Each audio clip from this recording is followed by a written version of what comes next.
matinale quotidienne du lundi au vendredi avec Bishop Eli à 7h30 de New York ou à 7h30 de la Caraïbe de Basse-Terre.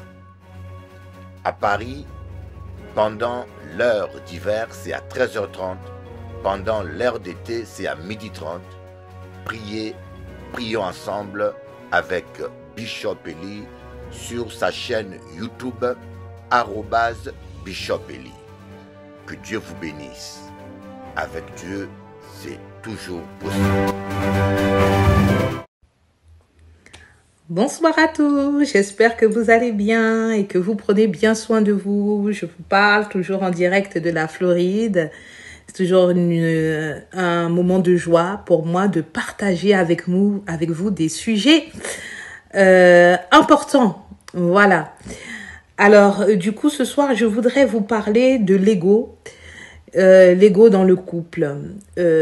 Parfois, il peut y avoir que dans le couple, il y ait une personne dans le couple qui a une personnalité dominante et parfois écrasante due à un ego qui pourrit, qui est un poison pour le couple.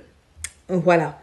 Alors, qu'est-ce que c'est? C'est une personne qui veut toujours avoir raison, qui ne s'excuse jamais, qui minimise les sentiments de l'autre, qui prend les décisions seul. Alors voilà, des décisions sur les vacances, décisions sur les budgets, décisions sur certains projets, sur d'ailleurs les projets importants. La personne prend des décisions seule.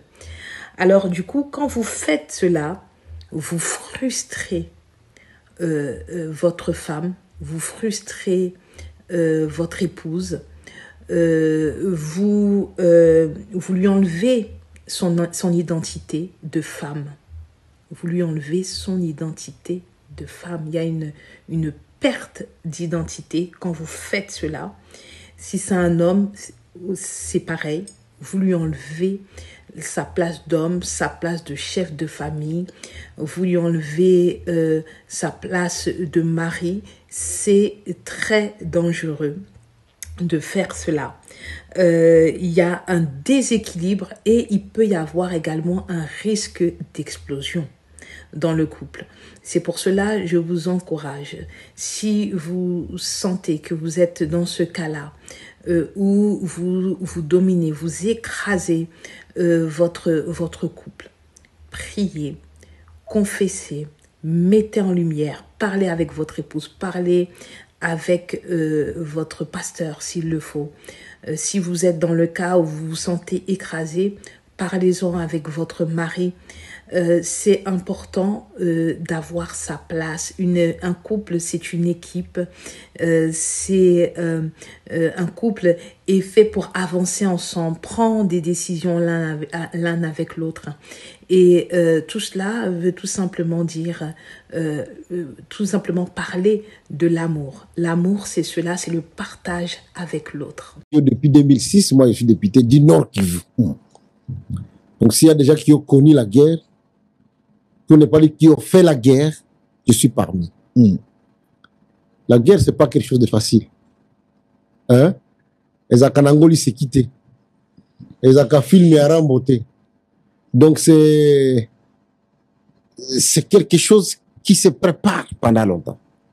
Dans cette région-là, Kagame a décidé de déstabiliser,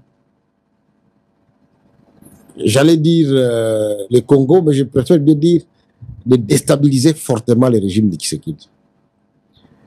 Et il s'est peut-être mieux préparé que nous. Il faut le reconnaître, puisque nous ne nous attendions pas à ça. Pendant la campagne, il s'est passé ce qui s'est passé, mais jusqu'à présent, le président se comporte très bien. Puisque le président a décidé de dire que cette guerre, on ne va pas la terminer comme les autres guerres. Et vous le savez, en 2017, on avait la guerre du CNDP. On l'a terminée par l'accord du 23 mars. Avec l'accord du 23 mars, Bosco Taganda est devenu le numéro 2 de la région militaire à Goma. Ça veut dire, à des termes très clairs, le Rwanda a établi à la République démocratique du Congo, depuis 1996, des couloirs. Le premier, ça s'appelle les couloirs sécuritaires. Et le deuxième, ça s'appelle les couloirs économiques. Les couloirs sécuritaires, c'est que depuis 1995-1996, c'est le Rwanda qui contrôle militairement à travers les militaires congolais la bande est de la République démocratique du Congo. À se créer lui-même ce qu'il appelle les couloirs militaires à l'intérieur de la RDC. Ça veut dire que pour que un ennemi entre au Rwanda, il doit déjà affronter les Rwandais au Congo. Au Congo. C'est ça la notion du couloir. Et tous les accords qui ont été signés avec le Rwanda avaient comme sous-bassement Boti qu'il a eu un couloir militaire. Ça veut dire que pour que tu sois nommé commandant à Goma, hein, il faut que Kagame ait d'accord. Pour que tu sois nommé commandant à Rutshuru, pour que tu sois nommé commandant à Bukavu, il faut qu'il y ait d'accord. Est-ce que tu comprends ce que je dis? Si, je comprends. Et ce sont les accords qu'on a signés avec les CNDP, les accords du 23 mars, les actes d'engagement, les accords du 23 mars, qui ont abouti à l'intégration accélérée à ce qu'on a appelé le mixage ou le brassage, n'avaient que comme objectif que dans cette partie-là, le choix de Kagame au Congo, la partie à Est. La partie à Est. Ce qu'il appelle lui-même, il l'a dit il y a 3 jours, sa zone d'influence. Et puis, il y a les couloirs économiques, qui est en fait l'objectif même de ce couloir sécuritaire. En fait, il veut contrôler militairement les couloirs de l'Est pour s'approvisionner. Aujourd'hui, le Rwanda produit plus d'or que nous. Aujourd'hui, il produit plus de coltan que nous. Et ainsi de suite. Je ne sais pas si vous comprenez. Si, je comprends. Ça, c'est des couloirs économiques. Ça va trop loin. Ce que nous regardons, ce que les gens regardent, ce n'est pas la vérité. Et ils ont des ramifications jusqu'à même dans des mines, dans les Katanga. Je n'en parle pas beaucoup. Ça veut dire que résoudre les problèmes tels que Kagame les veut, c'est accepter, mettre le Congo à genoux, et il l'a dit, pour que le Congo accepte de renouveler ses contrats, hein, de lui accorder les couloirs économiques et les couloirs sécuritaires ou les couloirs militaires. C'est ce que Tshisekedi a refusé. C'est ça le nœud du problème. Le président a dit non. Les gens ne comprennent pas quand il dit je ne négocierai pas avec ces panthères-là. Les gens croient que c'est... Pourquoi non. L'objectif aussi, il parle avec eux, c'est-à-dire que l'M23 va être en fait la partie visible du Rwanda en RDC et l'accord sera le même. Ils vont dire nous allons être déployés, nous allons rester ici pour protéger les nôtres. Mais en fait, dessus des cartes, c'est-à-dire, c'est nous qui allons sécuriser, c'est nous qui allons rester sécuriser la frontière entre la RDC et le Rwanda. Donc moi, je dis que le président tient bon. Il tient bon. Et ce qui se passe sur le terrain, ce n'est que les conséquences de la position qu'il prend. Donc le Rwanda essaie de pousser trop loin pour l'amener à dire, en tout cas, je peux vous accorder momentanément ce que vous avez. Donc ce sont des moyens de pression que le Rwanda crée. Le Rwanda utilise pour contraindre le chef de l'État à accepter ce que Kabila avait accepté.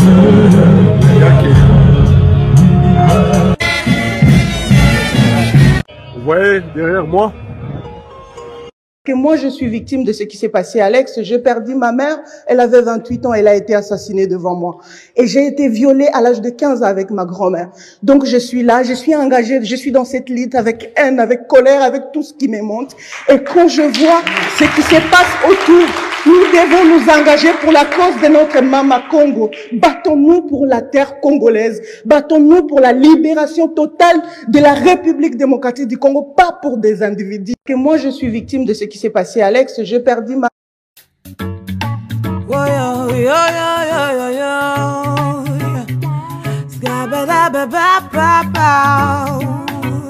Africa, Congolais, lève-toi, bats-toi, pour tes droits, bats-toi. Africain, lève-toi, bats-toi, pour tes droits, bats-toi. Congolais, lève-toi, bats-toi, pour tes droits, bats-toi. Africain, lève-toi, bats-toi, pour tes droits, bats-toi. Ne compte pas sur la charité de ces nations hypocrites. Ils vous vendent des armes et vous offrent des cercueils humanitaires. Si tu ne prends pas soin de tes enfants, personne ne le fera pour toi. Réclame tes droits à César, oh Africa. Congolais, lève-toi, bats-toi, pour tes droits, bats-toi. Africain, lève-toi, bats-toi, pour tes droits, bats-toi.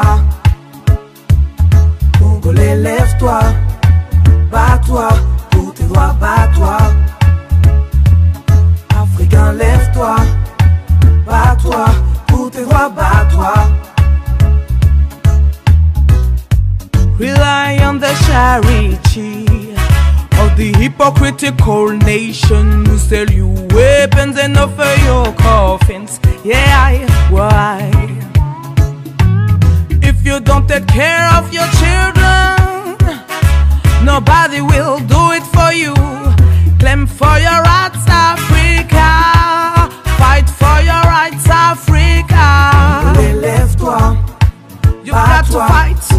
You've got to fight for your lands. You've got to fight for your rights. You've got to fight for your freedom. Tu dois te battre, Africa. Tu dois te battre pour tes terres. Tu dois te battre pour tes droits. Congolais, lève-toi.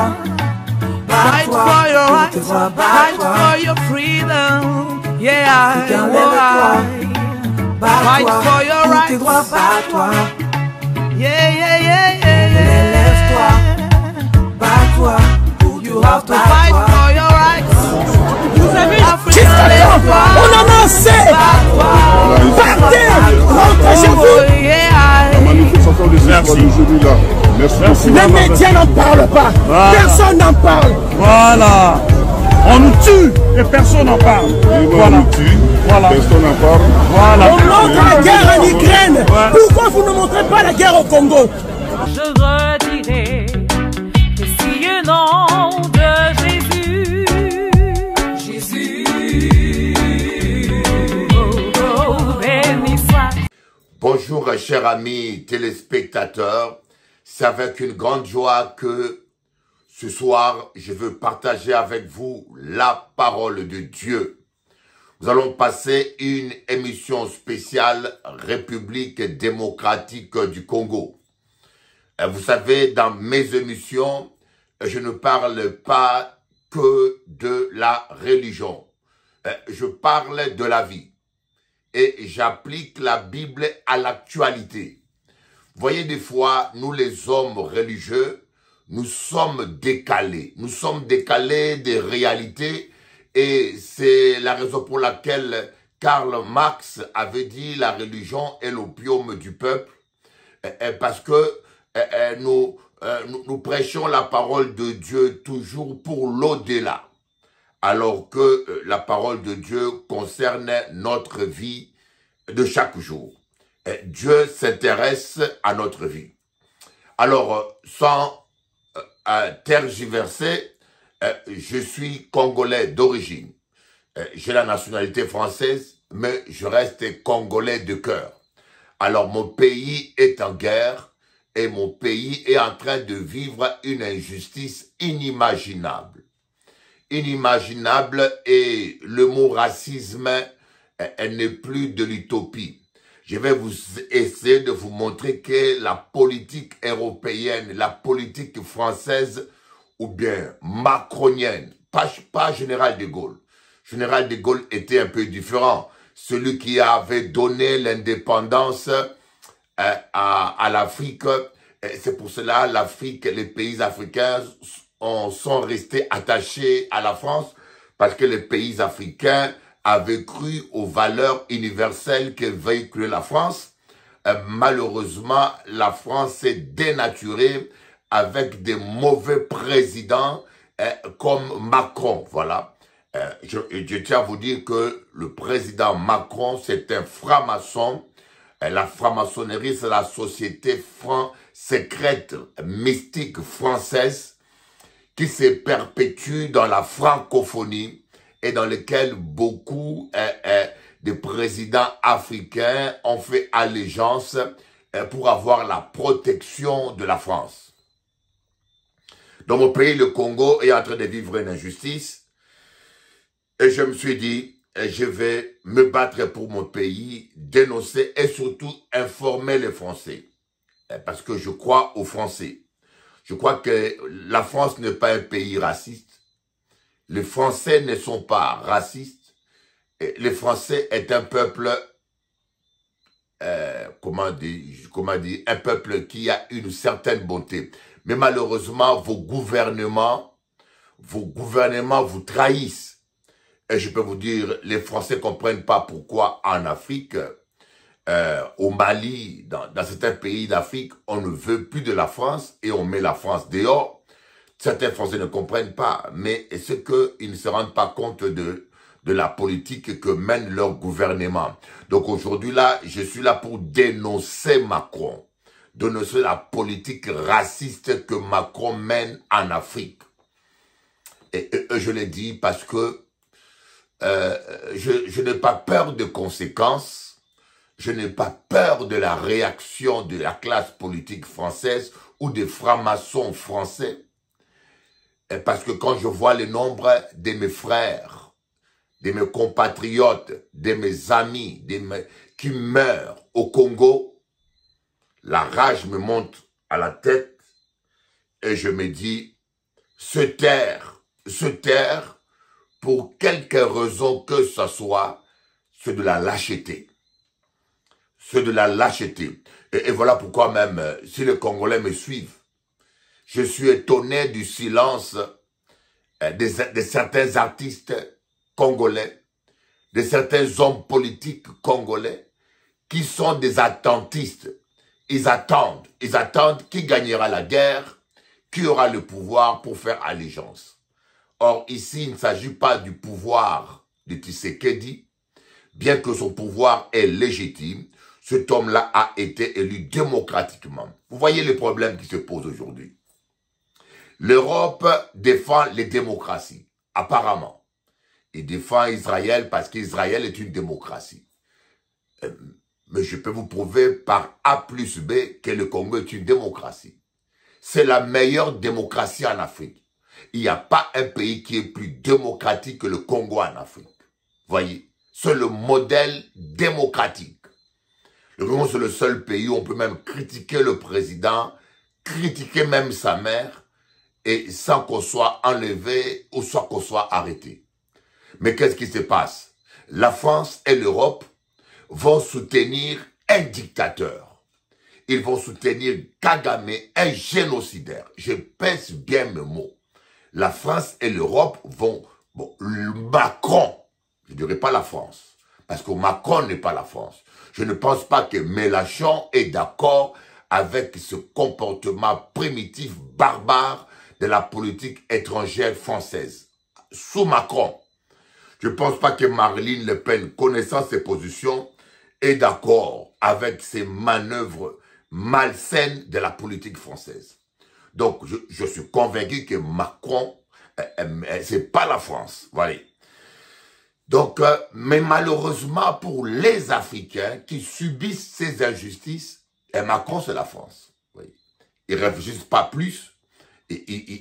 Voilà pourquoi on a brûlé l'ambassade de la France, on veut chasser la France, et un sentiment anti-français continue à accroître. C'est regrettable parce que ça ne reflète pas le peuple français, et la France risque de perdre l'Afrique. Mais Macron a une stupidité qui dépasse la mesure. Comment tu peux miser sur un petit pays comme le Rwanda, qui n'a à peine 3 voisins ou 4 voisins, au détriment d'un grand pays, le plus grand pays francophone comme le Congo, qui a le Congo-Brazzaville comme voisin francophone, et qui a le Centrafrique comme voisin, et qui a, je pense, le Soudan, il a au moins 9 à 10 voisins. Stratégiquement, géographiquement, le choix de Macron est d'une stupidité légendaire. Il veut faire perdre à la France un allié indispensable, sans compter toutes les minéraux du futur. Vous parlez de l'intelligence artificielle, mais je vous dis toutes les minéraux du futur. Même les voitures électriques, toutes ces minéraux sont au Congo pour les batteries, le coltan, et le cuivre, pour la construction de batteries électriques. C'est à 80%, à 60% au Congo. Et vous voulez sacrifier un tel allié avec les appuis économiques qu'il peut avoir pour l'Europe, pour un petit pays, voilà. Donc, je ne comprends pas le moral, l'éthique de l'Europe. Vous voyez, les Européens appellent groupe terroriste le groupe qui tue les Blancs innocents.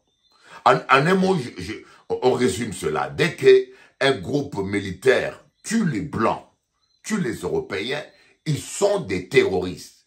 Mais dès que ces gens-là tuent les Noirs, par exemple M23, les Américains ne le considèrent pas comme un groupe terroriste.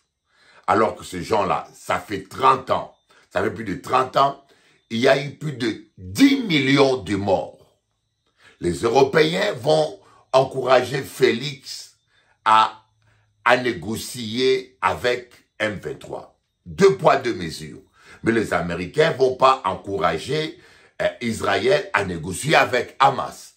Le Hamas est considéré comme un mouvement terroriste. Mais le M23, comme il tue les Noirs, comme il viole des femmes noires, et c'est pas grave, ce sont des Noirs, c'est pas un groupe terroriste.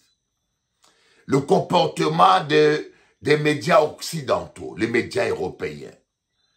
Par exemple, dernièrement, la guerre de Goma, il y a eu plus de, c'est estimé à 12 000 morts. Est-ce que vous l'avez vu à la télévision?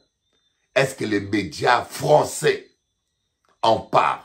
Les médias européens occidentaux en parlent? Non. Autrement dit, la vie du noir n'a pas de valeur.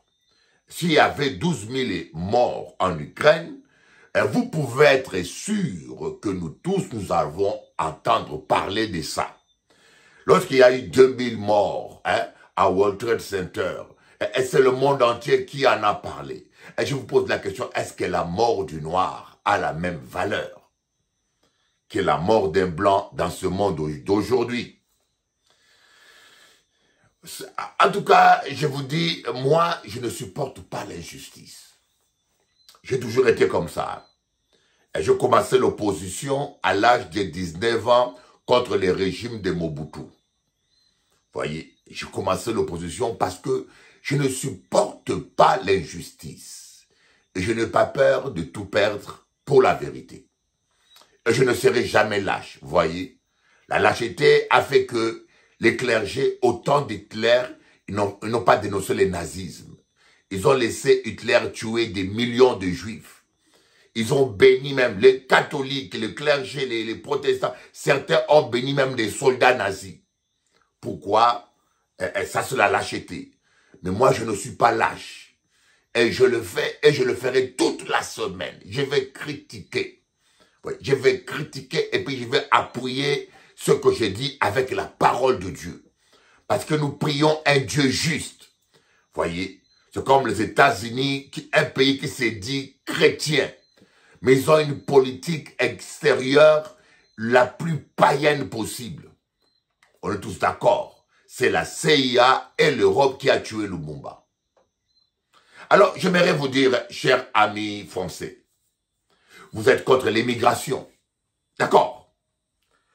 Il n'y a pas assez de place pour tout le monde. Je n'en disconviens. La France ne peut pas prendre tous les Africains dans leur territoire. Mais je vous pose la question. Et c'est ça que les Italiens vous ont dit. Hein? Vous voyez, les Italiens vous ont dit, mais qu'est-ce que vous faites en Afrique? Qu'est-ce que vous faites en Afrique avec votre monnaie, le franc CFA, qui maintient l'Afrique dans la pauvreté et qui vous enrichit? Qu'est-ce que vous faites en Afrique avec votre politique, avec un génocidaire? Regardez, au Congo, il y a eu 10 millions de morts. Les Italiens en ont marre de l'hypocrisie française. Même les Italiens vous ont dénoncé. Quand les Congolais vont commencer maintenant à dire, écoutez, on va chez vous. Quand ils viendront ici, vous dites que ce sont des réfugiés économiques, ils viennent pour le travail. D'accord. Et vous, vous faites quoi là-bas en Afrique? Quand vous faites le choix délibéré de soutenir un dictateur, Kagame a été élu à plus de 90-98% des voix. Est-ce que vous trouvez ça normal? Kagame a été un vrai dictateur sanguinaire. Vous savez bien. Et puis, vous savez, maintenant, l'Europe n'a pas annulé. Hein. L'Europe a suspendu les accords. Et moi, je tiens à vous dire, je conseille le président Félix, je peux l'envoyer des messages, j'ai son numéro, je sais comment moi je le conseille. Le peuple congolais veut que le président Félix coupe les relations avec l'Occident. Il y a plein de pays africains qui en ont marre de votre comportement. Le peuple congolais veut que le Congo fasse alliance avec la Russie et la Chine. La Chine sont les Chinois. La République populaire de Chine n'est pas mieux. En matière de droits de l'homme, ils ne sont pas mieux. Et ni la Russie, ils ne sont pas mieux. Donc, pourquoi je dis cela? Et je conseillais au président Félix d'entrer en contact avec Mélenchon et d'entrer en contact avec Marine Le Pen, de demander leur soutien pour que la politique extérieure, le comportement de Macron au Rwanda, hein, en Afrique centrale, en Afrique de l'Est, soit débattu au Parlement. Parce que j'ai la conviction que la politique que mène Macron en Afrique, les Français ne sont pas là-dedans. Et ce qui est regrettable.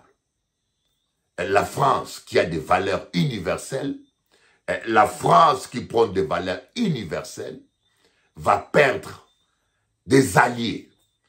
La France, Macron est en train d'isoler la France. Vous voyez, même sous Sarkozy, la France n'a jamais été aussi isolée.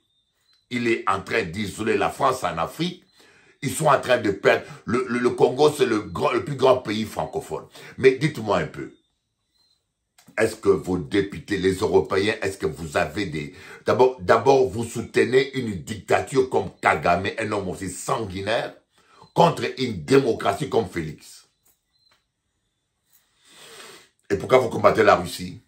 Bon, et deuxièmement, l'Europe a donné plus de 130 millions, 130 milliards pour défendre l'Ukraine. Ils ont envoyé des armes. Mais en Afrique, l'Europe est en train d'armer le Rwanda. Ils savent bien que le Rwanda est un problème qui déstabilise l'Afrique. Ils savent bien que le Rwanda agresse depuis plus de 30 ans, soutient les M23, qui est un groupe ethnique, tribaliste, raciste de Tutsis. Le M23, c'est un groupe raciste de Tutsis. Au Congo, il y a plus de 450 000 tribus. Il n'y a pas de guerre. Il n'y a jamais eu de guerre. Il y a eu quelques conflits, il y a eu quelques problèmes. Mais au Congo, il n'y a jamais eu ce problème-là.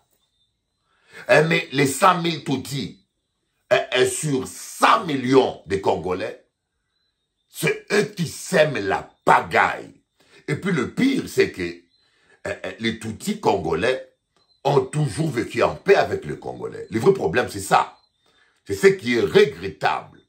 Parce que moi, je ne suis pas tribaliste. Il y a des Tutsis. Bien qu'il n'y a pas une tribu Tutsi, il n'y a pas une terre Tutsi au Congo, historiquement, mais certains Tutsis qui ont émigré, qui sont nés au Congo, qui ont pris la nationalité congolaise, parce que moi qui vous parle là, j'avais un ami Tutsi à Gombe. Je me rappelle de lui et de sa sœur. On s'amusait ensemble, on parlait ensemble, on n'avait jamais de problèmes racistes et de haine. Mais maintenant, Kagame, ils ont un démon génocidaire. C'est un esprit génocidaire. Les Tutsis ont un démon génocidaire. Ils ont créé la haine avec les Hutus au Rwanda, à un point que les Hutus les ont massacrés. Et puis, ils se sont vengés. Et maintenant, ils sont en train de créer la haine contre eux au Congo. Parce qu'aujourd'hui, les Congolais ont une haine des Tutsis. Kagame a réussi à faire détester les Tutsis congolais. Aux Congolais. Je peux vous dire qu'un Tutsi qui marche à Kinshasa aujourd'hui s'est fait lapider ou brûler. Je vous dis, un Tutsi, même innocent. Or, ça n'a jamais été comme ça. L'attitude et le comportement irresponsable de Kagame met même les Tutsis en danger. Malheureusement, il y a un travail qui doit être fait. Il y a un travail qui doit être fait pour essayer de faire comprendre la population congolaise que tous les Tutsis ne sont pas derrière Kagame et que le tribalisme et le racisme ne doivent pas avoir la place dans notre grand pays, le Congo. Nous sommes un modèle de paix, un modèle d'amour où toutes les tribus cohabitent en paix. Alors, je ne comprends pas comment est-ce que, d'abord, vous les Européens, vous armez un tel régime. Ils ont pris le temps d'armer. Les armes, vous savez, les Rwandais sont tellement, les Tutsis Rwandais sont tellement hyper équipés avec la dernière technologie que l'armée congolaise ne peut pas faire face. Ces armes-là viennent de l'Europe. Vous les avez armées. Voyez? C'est ça votre hypocrisie. Et je vous dis bien, vous allez perdre l'Afrique si vous ne changez pas. Croyez-moi, vous allez perdre de l'Afrique. Et les Africains sont aussi des rancuniers. Ils ne sont pas aussi idiots que vous pensez. Voyez? Aujourd'hui, vous savez bien que vous avez armé le Rwanda. Vous connaissiez les intentions du Rwanda et sa politique. Vous avez toujours su que le Rwanda a toujours été derrière le M23. Vous avez des renseignements précis. Mais malgré ça, vous les avez armés. Mais maintenant que votre élève a commis l'erreur de manifester en plein jour ses intentions sanguinaires, vous commencez à les sanctionner. Mais le mal est déjà fait. Vous ne l'arrêtez pas. Vous lui avez donné des armes pour tuer. Vous avez le moyen de l'arrêter. Vous ne l'arrêtez pas. Et vous les sanctionnez. Vous réclamez. Vous sous Macron dans son hypocrisie. Vous appelez Kagame à quitte le Congo. Mais le gars ne vous obéit pas. Il continue. Vous jouez au bon samaritain. Mais en réalité, vous souhaitez que le régime démocratique qui est au Congo puisse tomber. Que le dictateur de Kagame arrive à contrôler le Congo. Pourquoi? Parce que les minéraux qui sont en France intéressent les minéraux qui sont au Congo intéressent l'Europe. Comment expliquez-vous? Est-ce qu'il faut faire la science politique? Est-ce qu'il faut faire la science pour comprendre l'immoralité de l'Europe? Comment expliquez-vous que les Européens, vous n'êtes pas aussi idiots quand même? Vous savez bien que dans le sol rwandais, il n'y a pas de coltan. Dans le sol rwandais, il n'y a pas l'éthane. Dans le sol rwandais, il n'y a pas de cuivre. Il n'y a pas de l'or.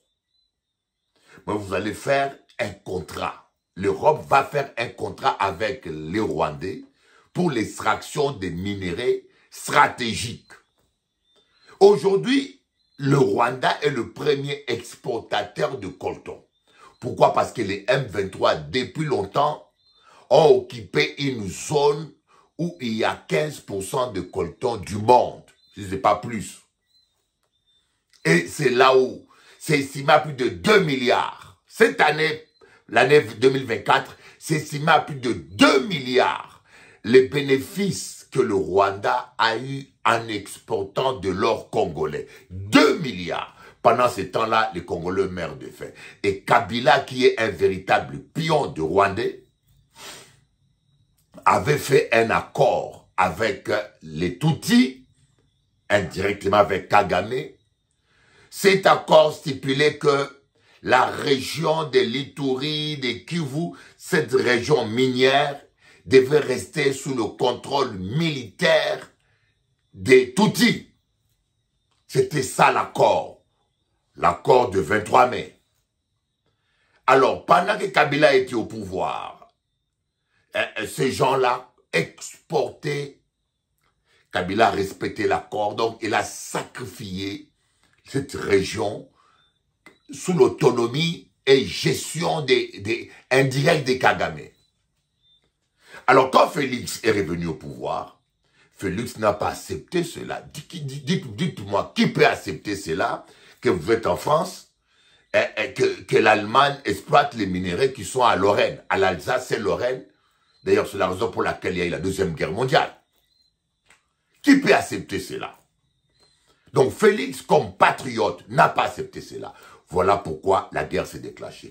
2 mois avant, l'Europe est allée signer un accord.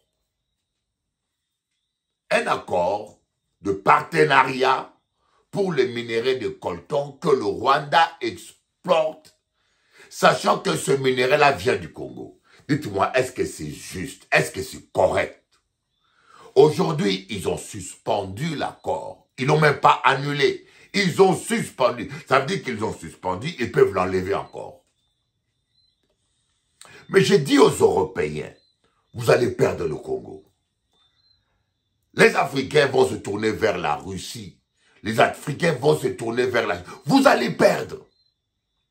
Parce que vous faites des choix stupides et ridicules. Il ne faut pas avoir fait des sciences pour... Même des choix injustes. De toute façon, rien ne nous étonne. Il n'y a pas longtemps, l'homme noir était un singe. Vous êtes venu, vous capturez des esclaves noirs. C'est vous, les Européens, n'est-ce pas? Les Blancs qui captivaient les esclaves noirs, qui les traitaient comme des macaques. Quelle cruauté! Vous aviez toujours la même Bible à la main, vous aviez toujours cette moralité que vous avez, mais cela ne vous a pas empêché de traiter nos ancêtres pire que des chiens. Oh my God! On va rentrer en détail, la moralité de l'Occident. L'Occident est un monstre. Je vais vous le montrer dans l'Apocalypse. L'Antichrist sera européen. Il sera un pape. L'Antichrist sera un pape qui sera président européen et qui sera aussi président religieux, le pape. Et vous êtes un monstre. Quand on voit la bête, ivre, c'est l'Europe. Vous êtes un monstre. Et cela prouve dans l'histoire. C'est vous qui traitez les Noirs de macaques. Ça vous a donné... Il y a même des gens qui ont dit que le noir n'avait pas d'âme. Ça vous a donné le droit de violer, d'abuser de nos femmes. Ça vous a donné le droit de traiter le noir comme un animal. L'esclavage. Qui n'a jamais regardé le film de l'esclavage? La Bible à la main. Avec la Bible à la main, vous avez utilisé la religion chrétienne pour asservir les Noirs. Heureusement que le christianisme ne vient pas de vous. Le christianisme vient de l'Asie. Heureusement. Et encore, le clergé a baissé les culottes à l'avantage. Le clergé n'a pas condamné ces gens-là. Certains ont peut-être condamné, mais la majorité a baissé les culottes.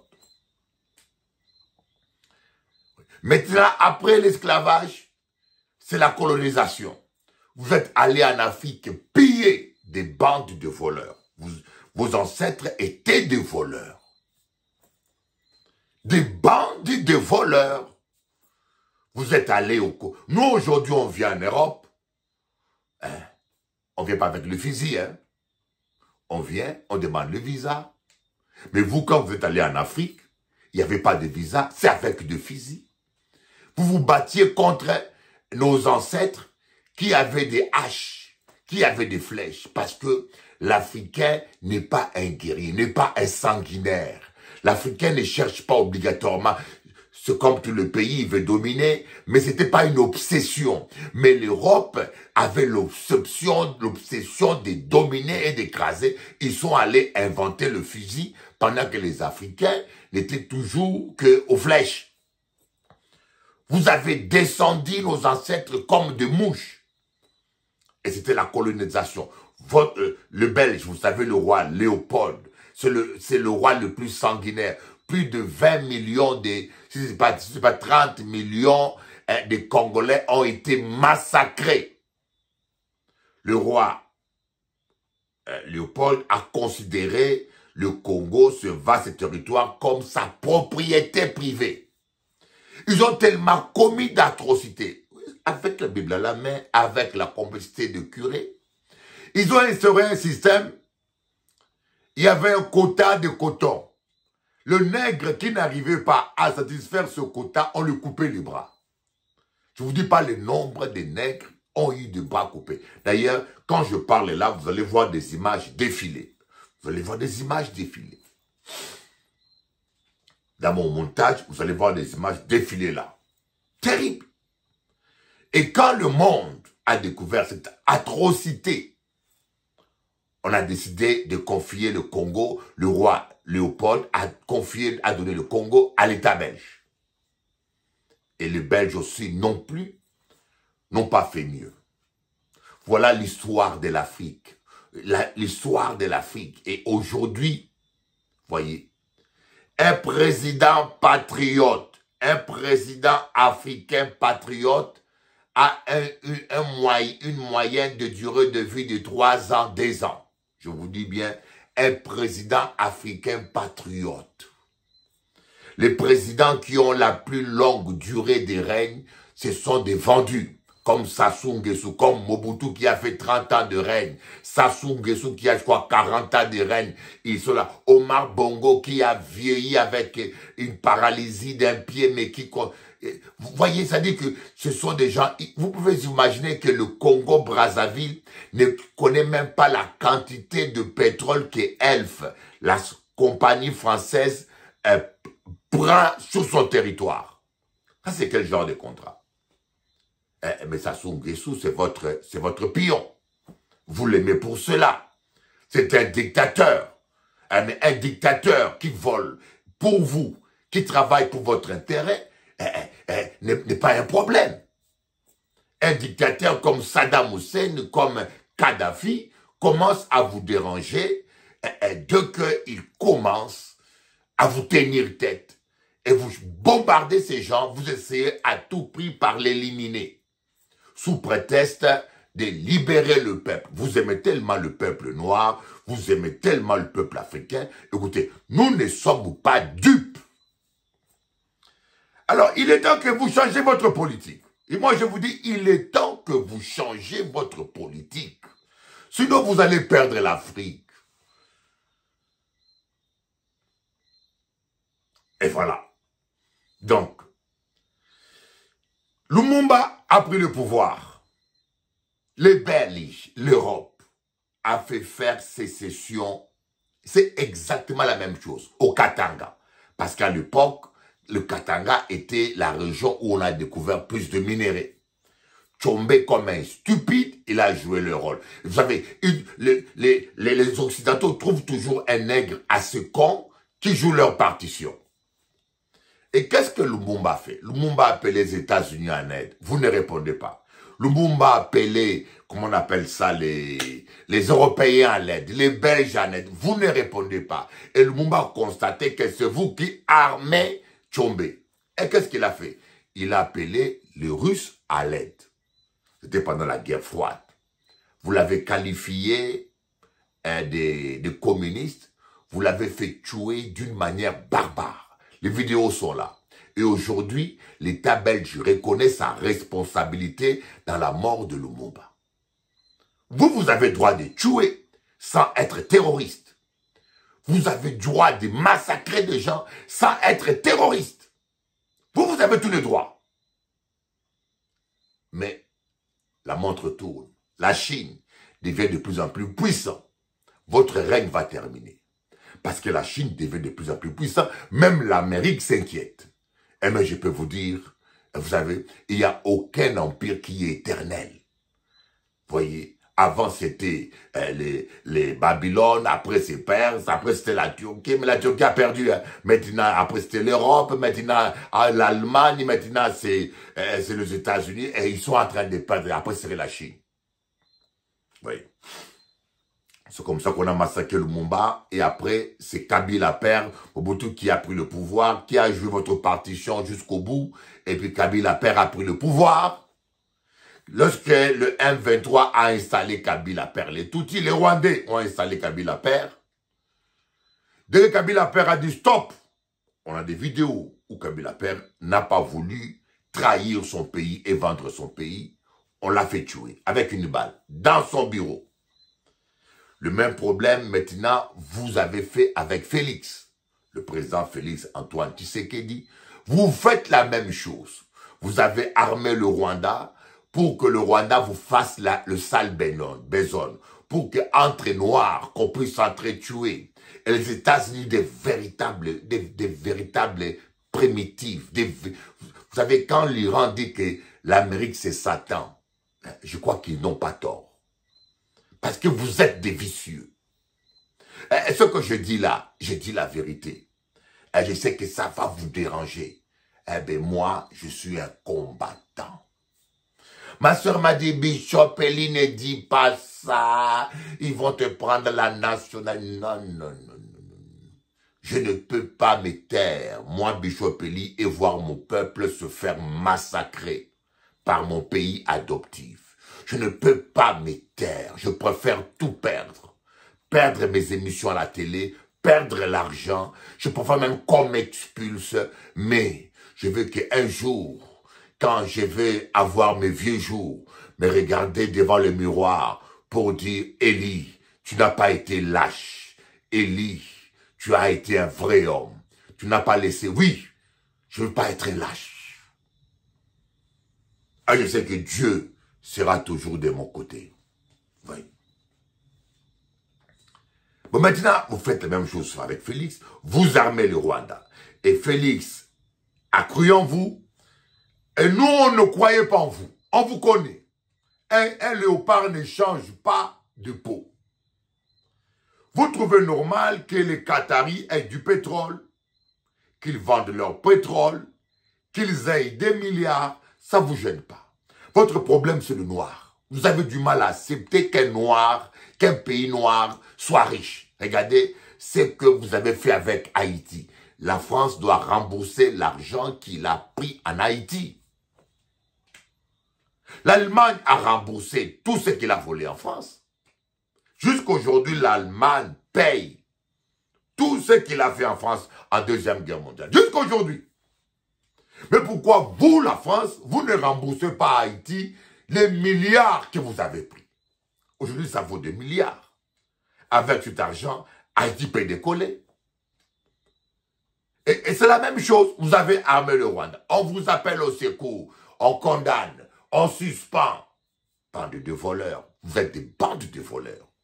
Quand vous savez que le Rwanda vole les minéraux au Congo, qu'au Rwanda, il n'y a pas de mines d'or, au Rwanda, il n'y a pas de coltan, mais vous le savez bien que le Rwanda vole là. Pourquoi vous aviez fait l'accord? Et vous savez bien qu'il y avait 10 millions de morts. Et pourquoi vous êtes allé faire un accord avec le Rwanda? Et maintenant que votre voleur a enfanté d'un monstre qu'on appelle le M23, et maintenant que Kagame, dans son assurance, dans sa folie, dans son ivresse sanguinaire, il ne cache plus son jeu. Il vous a mis à défaut. Voilà un peu l'état dans lequel le Congo est. Voilà pourquoi, étant que Congolais d'origine, je dis, cette émission-là, cette semaine, nous allons prier pour le Congo. Nous allons parler du Congo toute la semaine. Et nous allons parler aussi des nègres. Nous les noirs, nous sommes détestés partout. Nous les noirs, nous sommes détestés partout. En Chine, un noir qui atteint un taxi, aucun taxi s'arrête parce que le noir sent mauvais. En Europe, on ne veut pas de nous. Nous sommes des réfugiés économiques. Mais c'est vous qui tuez nos présidents. C'est vous qui soutenez les présidents corrompus qui nous maintiennent dans la pauvreté. Et lorsqu'on prend la fuite, on vient chez vous, nous sommes des réfugiés économiques. Le noir est détesté partout. En Turquie, dans les pays maghrébins, vous savez bien qu'on ne nous aime pas. On nous appelle des hellouf, hellouf. Un terme insultant et méprisant. Mais pourquoi on ne se prend pas nous-mêmes en main? Pourquoi on se bat entre nous comme des idiots, comme on dit, diviser pour mieux régner? Les Européens arrivent à nous diviser et à nous mettre les uns contre les autres aisément. Pourquoi nous jouons le jeu des Européens? On s'entretue comme des macaques, comme des stupides. Au lieu de s'unir, pour être fort, on est en train de s'entretuer. Malheureusement, comme je dis, nous les blacks, on n'a rien compris. Regardez, les Tutsis sont des blacks. Ils sont en train de tuer les Hutus, ils s'entretuent comme des barbares. Maintenant, ils vont au Congo. Maintenant, ils ont tué des enfants. Des enfants. Ils sont en train de violer. Ils ont violé. Vous avez mis Mukeke, prix Nobel de la paix, parce qu'il opérait des femmes violées. Mais c'est vous-même encore qui soutenez les violeurs. Il y a un problème.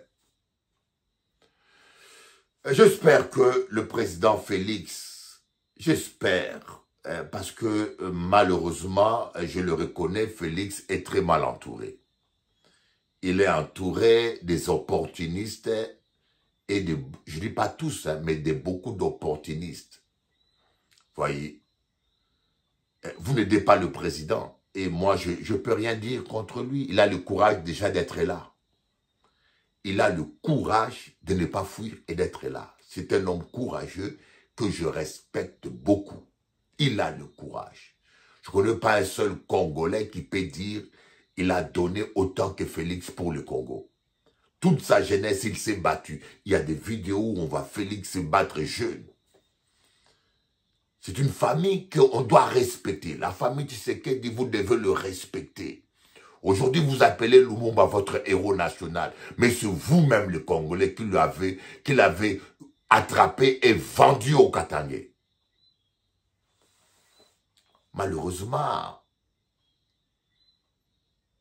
nous sommes, vous savez, si Ben Laden était Congolais, il aurait été livré dans une semaine. Le problème, c'est que nous ne sommes pas du tout solitaires. Donc actuellement, le Congo est en guerre avec le monstre des Kagame qui soutient les M23 et surtout avec le soutien, la complicité de l'Occident qui ne contrôle plus leurs bébés et qui les a mis à défaut. Les Américains prennent des mesures. Ils sanctionnent. À l'état où le Congo est, la situation est, il faut une intervention militaire. Voilà pourquoi je demande au président Félix de demander l'intervention militaire de Belge. On ne demande pas des soldats au sol, on demande seulement l'aviation. L'aviation belge peut stopper les M23. Arrêtez vos cinémas là, condamnation, condamnation, pendant qu'on viole nos mamans, pendant qu'on tue nos enfants, pendant qu'on massacre notre peuple. Vous êtes là, assis là-bas, vous mangez les frites et les pastèques et vous condamnez, bande de monstres. Vous avez besoin du sang humain pour exister. Vous avez besoin du sang humain. Je produis deux chants femmes violées. Vous allez l'écouter, deux chants que je produis pour le Congo, pour dénoncer. Et je produis un deuxième chant, Congolais, lève-toi, bats-toi, que vous allez écouter aussi. Parce que moi, je fais tout ce que je peux. Je fais tout ce que je peux. Mais même de point de vue artistique, je fais la musique avec Jacob Desvarieux, avec Steel Pulse. Mais quand tu produis ce genre de message dans la musique, vous savez, on étouffe. On ne veut pas produire ton album. On n'en fait même pas la promotion. Mais malheureusement aussi, vos frères noirs, producteurs, eux-mêmes encore, comme on est tellement divisés, ils vous étouffent aussi. C'est-à-dire que le black est, comme on dit, naître noir, c'est naître dans le noir. Naître noir, c'est naître dans le noir. Ne pas exister presque juridiquement. Aujourd'hui, dans ce monde, quand tu es un black, les juifs ne veulent pas de toi, les arabes, certains, je ne dis pas tous, te méprisent. Les chinois ne veulent pas de toi. Les blancs vous laissent mourir dans la mer Méditerranée. Ils font couler même les bateaux. On a vu les Grecs, les Turcs faire couler les bateaux. Même les Italiens, ils vous laissent vous noyer. Et quand tes propres frères blacks ne te soutiennent pas, tes propres... Quand tu es juif, on peut te détester, mais tu vas trouver des frères juifs qui vont te soutenir, qui vont t'appuyer. Quand tu es arabe, tu vas trouver des frères arabes qui, vous voyez, OLP, ils soutiennent les Palestiniens. Au moins, ils soutiennent. Mais quand tu es black, Kendoki, ta propre famille t'envoûte, ton propre frère black t'envoûte, et tu vas en Europe, on te discrimine, tu vas en Chine, tu sens mauvais, on est détesté partout. Quel jour on va comprendre? Il faut qu'on s'unisse, sinon on va nous exterminer. On nous aime pas. Je vous dis ça, on nous aime pas.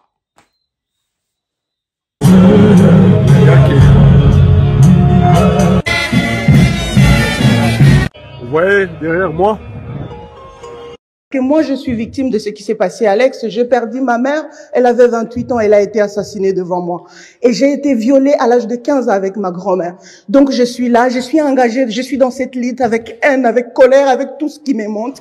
Et quand je vois ce qui se passe autour, nous devons nous engager pour la cause de notre Mama Congo. Battons-nous pour la terre congolaise. Battons-nous pour la libération totale de la République démocratique du Congo, pas pour des individus. Que moi, je suis victime de ce qui s'est passé à Alex. J'ai perdu ma...